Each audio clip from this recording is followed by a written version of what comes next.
في بدايات النص الثاني من القرن السابع الميلادي، وبعد ما نجح القائد العربي المسلم عمرو بن العاص وجيشه في دخول مصر، وبدأت خريطة بلدنا تتسرسب حتة ورا التانية وتضم على أملاك الدولة الإسلامية اللي كان بقالها حوالي 20 سنة بس. لكنها في السنين القليلة دي كانت خرجت الروم من الشام بعد اليرموك، وكسرت دولة فارس في العراق، وبدأت تاخد أجزاء كبيرة من دولة الفرس. يعني ما كانتش دولة صغيرة، لكنها برضه ما كانتش لسه إمبراطورية مستقرة، كانت لسه بتكبر بسرعة وبتتعلم تحكم أقاليم كبيرة زي مصر. أصدر البيان العسكري رقم 1: أي مصري هعرف بطريقتي إنه مخبي عني دينار ذهب أو حتى فضة وما يكونش مقدم بيه إقرار ضريبي، هطين عيشته وهخلي رقبته تنور حواري الفسطاط. وفعلا هتيجي إخبارية للقائد العربي إن في فلاح مصري اسمه بطرس رائد على خميرة معتبرة. عمرو بن العاص مش هيكذب خبر ويؤمر بالقبض على بطرس المصري ويفتح معاه تحقيق، وبطرس طبعا هينكر وهيحبسه عمرو ويطلب من السجان انه يراقب الفلاح القراري ده ويخليه تحت عينيه ويطرطق ودانه كويس ويشوف لو كان بطرس في سجنه هيجيب سيرة كده ولا كده. وقد كان. هيسمع السجان بطرس وهو بيسأل حد من اللي معاه في السجن عن راهب في دير في الطور. الخبر هيوصل عمرو في ثانية إلا ثانية. عمرو بن العاص هيقلع بطرس الخاتم اللي كان لابسه في صباعه ويكتب جواب ويبعت معاه الخاتم ويشيعه على الطور. يوصل الجواب للطور ويستلمه الراهب، ويكون الرد قلة مية مختومة بقفل رصاص. يفتحها عمرو ويلاقي فيها جواب وخريطة بتقول: كنزك يا بطرس تحت النافورة. يجري عمرو وعساكره على مكان النافورة ويحفروا، ويظهر كنز بطرس المصري 52 أرداب ذهب، يعني حوالي 8 طن ذهب صافي. يقرر عمرو بن العاص بعد ما يحرز الذهب انه يقطع راس بطرس المصري على عتبة الجامع. حكاية حلوة مش كده؟ بس خلينا نكتم صوت الكمانجة الحزيني بتاع ياسر عبد الرحمن دي، وكل واحد يطلع الآلة الحاسبة بتاعته ويحسب معايا. لما رجعت للأوزان ووحدات القياس اللي كان بيستخدمها الناس في الفترة اللي بتتكلم عنها حلقتنا النهاردة، لقيت إن الأردب الواحد يعمل له حوالي 150 كيلو ذهب خالص. في 52 أردب يعني احنا بنتكلم تقريبا في حوالي 8 طن ذهب مصري مسكوك في شكل دنانير من بتاعة مغارة علي بابا دي. الرقم ده تقريبا قد احتياطي خزنة الإمبراطورية البيزنطية كلها بعد الحرب مع الفرس، وأكتر من دخل مصر السنوي الحقيقي اللي بعض المصادر بتقول إنه تقريبا وصل ل 8 طن ذهب. نركز بقى مع بعض شوية. الحكاية الحلوة دي عبارة عن تجميع لروايتين كتبهم 2 مؤرخين حلفوا بالطلاق إن الحدوتة حصلت. الفرق ما بين زمن الحكاية نفسها اللي المفروض حصلت فيه وبين الزمن اللي كتبها فيه المؤرخ الأولاني بطل حلقتنا النهارده ابن عبد الحكم 230 سنه. والفرق بين زمن المؤرخ الاولاني والزمن اللي كتبها فيه المؤرخ الثاني اللي واخد دور سنيد البطل في حلقه النهارده عمك الحاج المقريزي حوالي 600 سنه. 600 سنه كانت كفيله ان التفاصيل تكبر ما شاء الله، وعمرو بن العاص يطلع عنده تراكنج سيستم 5G يحدد مكان الراهب بالظبط، والحدوته تطلع لها قله مختومه بالرصاص ونافوره و8 طن ذهب، ومشهد اعدام داعشي متصور على عتبه باب جامع بكاميرا 4K.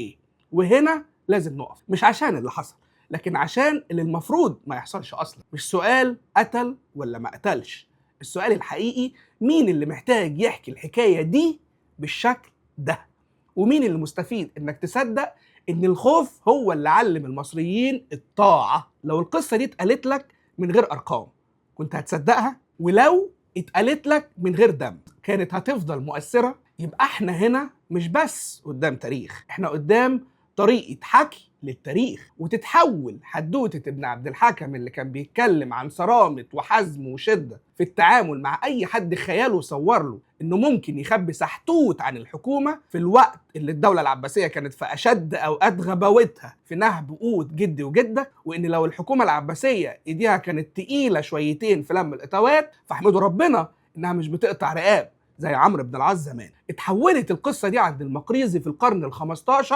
لمبرر منطقي وشرعي لمصادرة أموال أي مصري رجله تيجي في الخية المملوكية اللي رسم حدودها صنايع التاريخ بشكل عبقري. اتهام، إنكار، تهديد علني، مصادرة. لو جات لنا إخبارية إنك مخبي حاجة في الوقت اللي بلدك محتاجة فيه كل حاجة هنوصل لك وهنجيبها وهنصادرها، وادعي ربنا إن رقبتك ما تطرش زي ما عمرو بن العاص عمل زمان.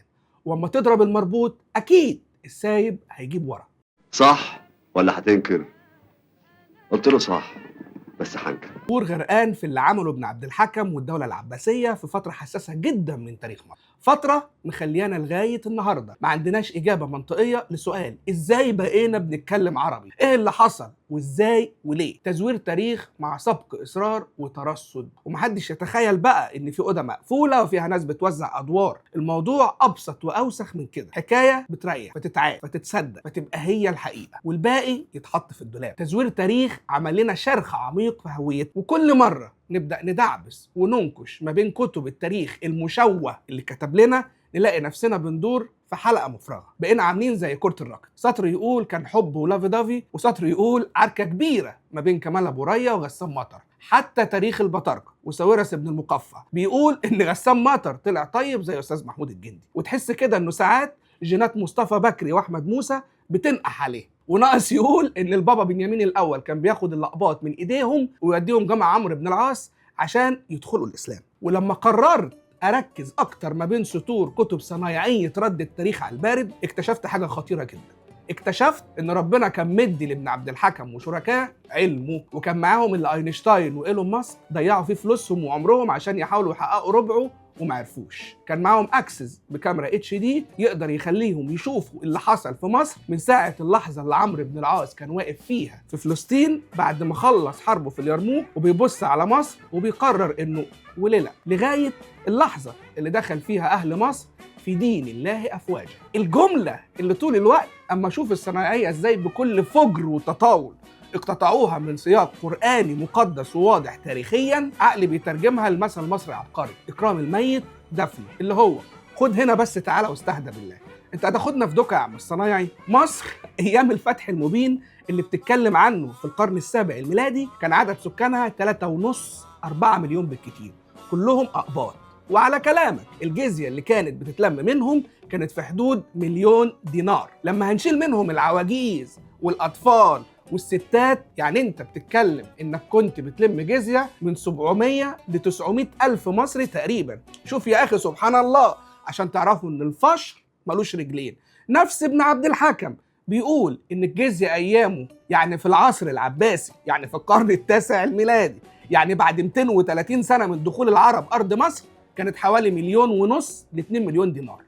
يعني بتلم جزية تقريبا من نفس عدد المصريين.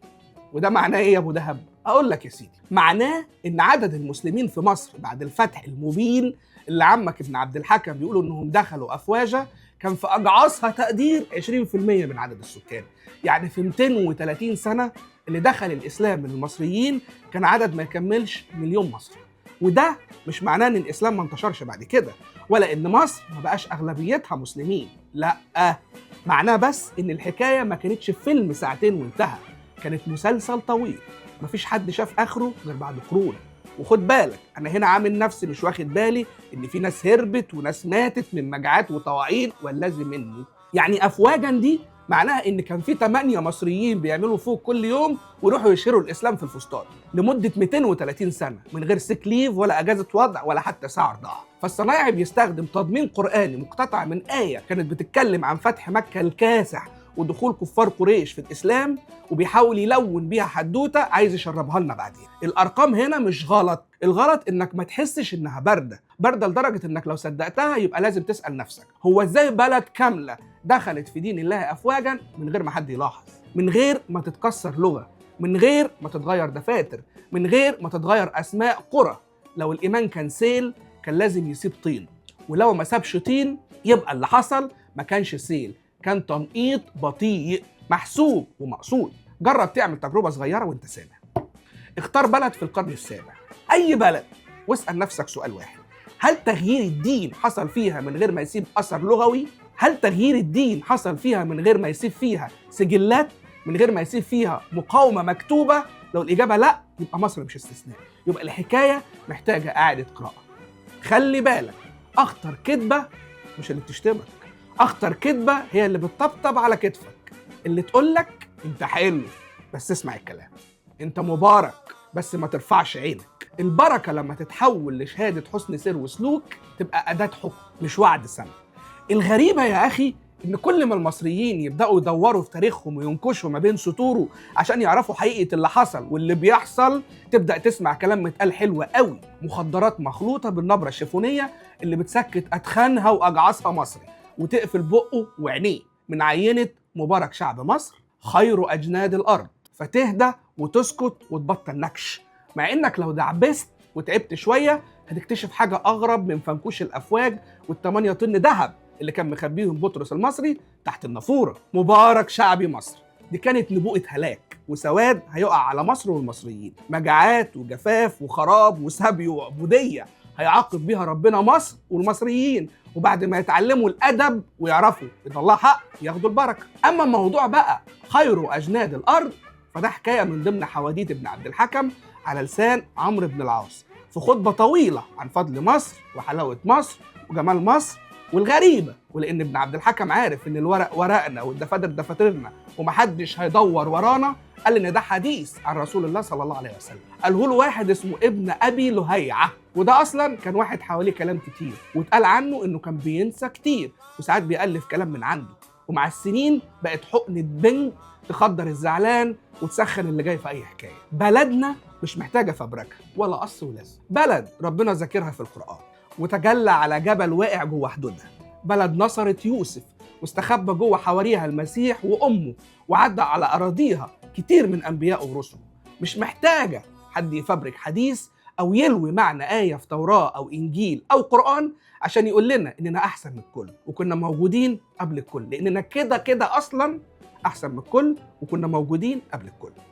الحكاية مش في النصوص نفسها، الحكاية في الطبخة اللي بيتعمل بيها التاريخ، كلمة من هنا جملتين من هناك، فتوى معمولة على المقاس وكل حاجة محطوطة جنب التانية بميزان حساس عشان المشهد يطلع كامل الدسم. ابن عبد الحكم يرمي لك صلاحهم على الجزية، ساويرس بن المقفع يعلق عليه ويقول ورجع البطريرك بنيامين إلى كرسيه وأذن له أن يرعى شعب، وتيجي الختمة وأمنهم على كنائسهم. تحس كده يا أخي وانت بتسمع الحكاية دي إن صوت يسرى داير في الخلفية، روح للناس يا حب، تنويم مغناطيسي داير في مصر بقاله أكتر من 1000 سنة، صوت واطي بيهمس في ودن الناس. انتوا شعب جميل، شعب كيوت، نازل فيكم كارت توصية من السما، اسمعوا الكلام بقى عشان ربنا ما يزعلش منكم. ودي هي الصورة اللي بيشربوها لنا بالمعلقة طول الوقت. لكن خليني أقول لك اللي جوه وثائق وبرديات بلدنا واللي مكتوب بلغتنا إحنا مش بلغة الصناعية. حمادة تاني خالص، حمادة بيشيل الغطرة والعقال اللي بيحاولوا يغطوا بيها تاريخ بلدنا اللي اتسرق وتحول لمول تجاري، كل رف فيه رواية على مقاس محتل، وكل كذبة اتفبركت عملت ما بيننا وما بين تاريخنا الحقيقي سور ضخم، حول تاريخنا المقبرة مكتوب على الشاهد بتاعها هنا ترقد مصر. نفس السيناريو اللي بيحاولوا يبيعوه لنا الفترة الأخيرة عن انهيار الحضارة المصرية، سيناريو خبيث حاليا بيتعمل له أبديت يقرط شوية على مسامير الوعي عندك بإنك شعب حضارته ماتت لما استسلم وتخلى عنها وعن لغته ودينه وعقيدته وسلم مفاتيحها لأي حد، وكل حد جه قال له إنه هيأكله ويشربه ويخلصوا من الناس الوحشين. وقبل ما نرجع لأول سطر في حكاية الناس الوحشين، خليك فاكر إن اللي هتسمعه في نكش تاريخي ملوش علاقة بالنسخة اللي اتحكت لك في خطبة جمعة أو وعظة قداس في كنيسة، ولا حتى شبه اللي اتفرجت عليه في مسلسلات رمضان.